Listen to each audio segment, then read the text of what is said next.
नमस्कार दोस्तों, आपका स्वागत है हमारे इस चैनल में एडवोकेट कृष्ण कुमार त्रिपाठी।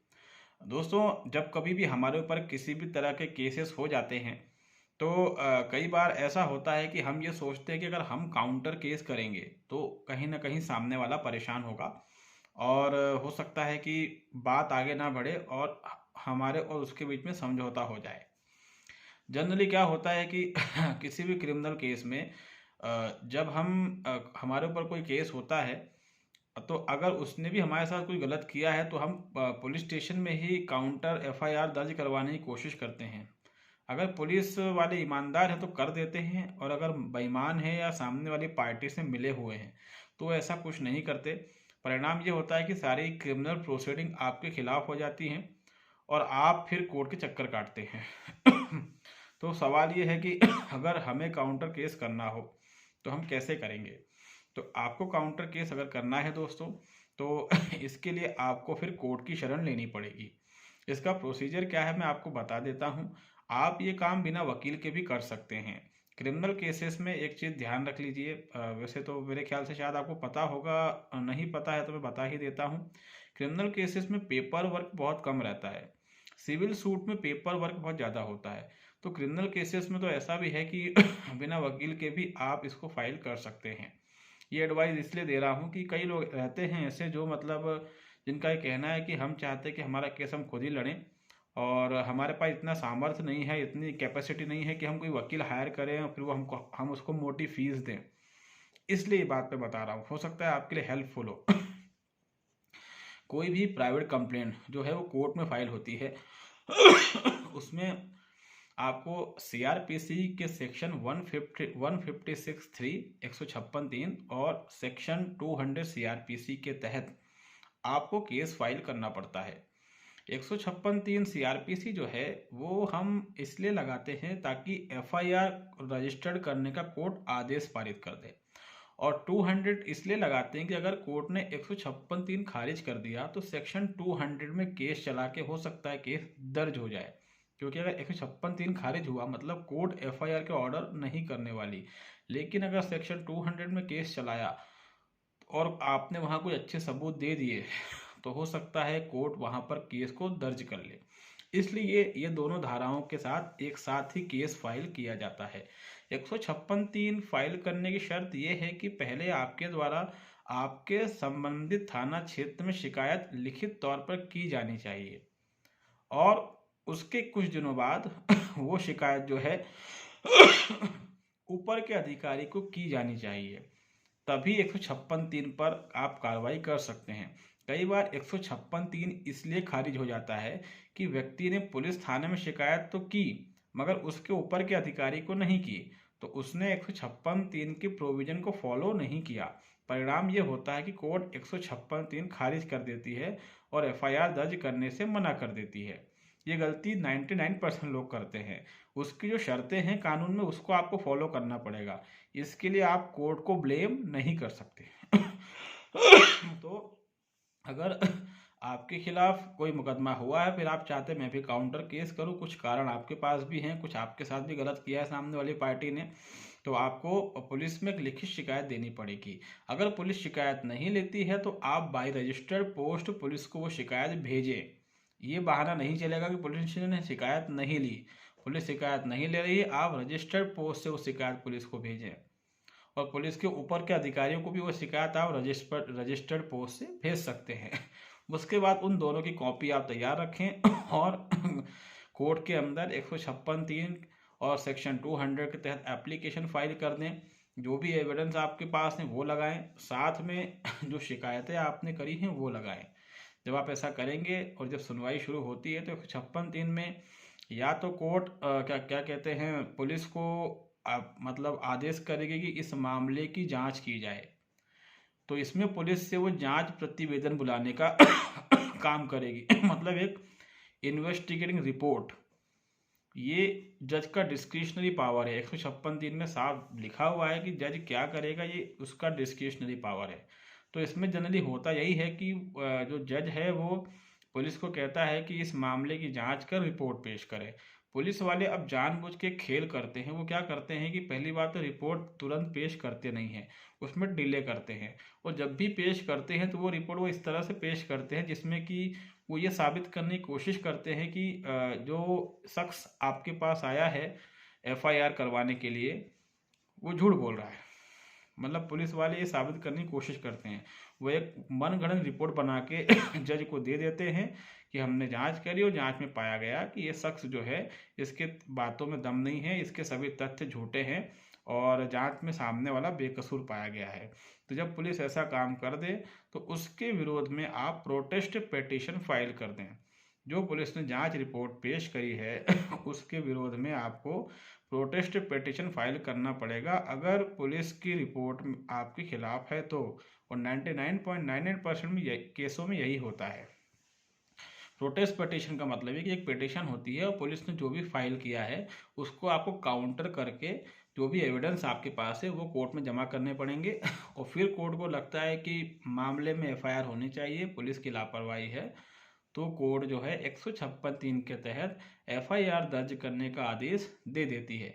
ये भी हो सकता है कि मजिस्ट्रेट खुद ही वहाँ पर एफआईआर दर्ज कर ले और उसकी कॉपी थाने भेज दे, ऐसा भी होता है। तो इन दोनों में से कुछ भी हो सकता है। और ये भी हो सकता है कि आपकी जो 156(3) है वो खारिज हो जाए। मेजोरिटी केसों में जज खारिज ही करते हैं क्योंकि लोगों को जानकारी भी नहीं होती और ठीक से केस रिप्रेजेंट लोग नहीं कर पाते हैं। और कई बार जजों को भी जो है केस को खारिज करने की एक वो होती है, मतलब आदत रहती है।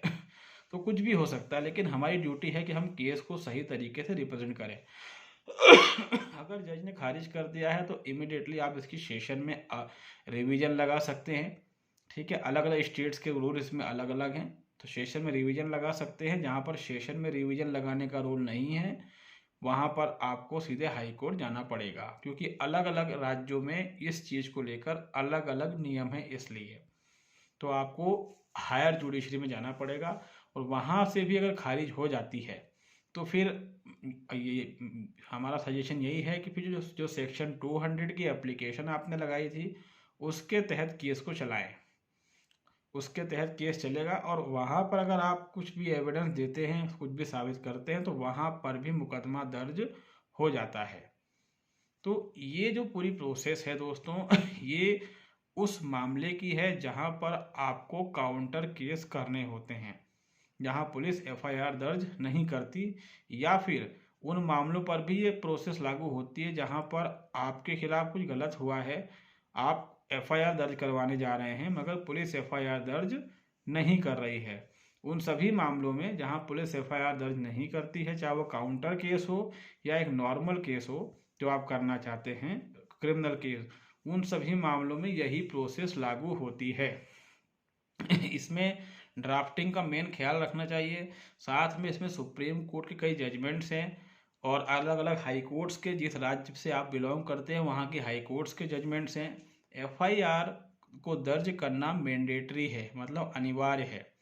ये पुलिस का डिस्क्रिशनरी पावर नहीं होता, बल्कि ये आज्ञापक है, मैंडेटरी है कि पुलिस हर उस मामले में जिसमें कि पुलिस को संज्ञेय अपराध की यानी कॉग्निजेबल ऑफेंस, ऐसे ऑफेंस जिसमें जमानत नहीं होती, ऐसे ऑफेंस की पुलिस को सूचना अगर मिली है तो पुलिस को उसमें एफआईआर दर्ज करना अनिवार्य है। और उसके अलावा एक एनसीआर होता है, तो वहाँ पर पुलिस एफआईआर दर्ज नहीं करती, वहाँ पर पुलिस जो है एनसीआर काट के आपको बोल देती है कि आप कोर्ट जाओ। बट संज्ञेय अपराध की सूचना मिलते ही पुलिस को एफआईआर दर्ज करना है। ललिता कुमारी वर्सेस स्टेट ऑफ यूपी में पुलिस ने इसकी सख्त गाइडलाइन दी हुई हैं, और सुप्रीम कोर्ट ने इसमें सख्त गाइडलाइन दी हुई है जिसमें साफ कहा है कि पुलिस के पास कोई व्यक्ति आता है तो पुलिस पहले जांच नहीं करेगी, पहले एफआईआर करेगी, एफआईआर के बाद जांच करेगी। अगर पुलिस बिना एफआईआर जांच करती है तो वो जांच वैलिड नहीं मानी जाएगी, क्योंकि जांच का आधार क्या है। हम सोचते हैं कि पुलिस के बाद हम गए और हमने जो है पुलिस को कुछ कहा तो पुलिस जांच शुरू कर देती है, ये सही तरीका नहीं है। सही तरीका यह है कि पुलिस पहले एफआईआर दर्ज करे, उसके बाद जांच करे, और जांच में अगर पुलिस को लगता है कि सामने वाला व्यक्ति बेकसूर है तो पुलिस एक रिपोर्ट बना के कोर्ट को बता सकती है कि हमने इसमें जांच करी और सामने वाला बेकसूर पाया गया। मगर पुलिस ऐसा कुछ नहीं करती है। आप पहली बात है कि पुलिस एफआईआर दर्ज नहीं करती, और अगर पुलिस ने एफआईआर दर्ज कर ली है तो व्यक्ति कितना भी बेकसूर हो, पुलिस उसके खिलाफ ही चार्जशीट फाइल करती है। तो कुल मिलाकर लॉजिक ये निकल रहा है हमारे देश में हर जगह, हर जिले में, हर राज्य में ये लॉजिक निकल के आ रहा है कि जहाँ पर सच में क्राइम हो रहा है उसकी एफआईआर नहीं दर्ज की जाती, और जिस व्यक्ति ने कोई क्राइम नहीं किया उसके खिलाफ एफआईआर दर्ज हो जाती है। ये एक बड़ा विचित्र सिस्टम इस देश में चल रहा है।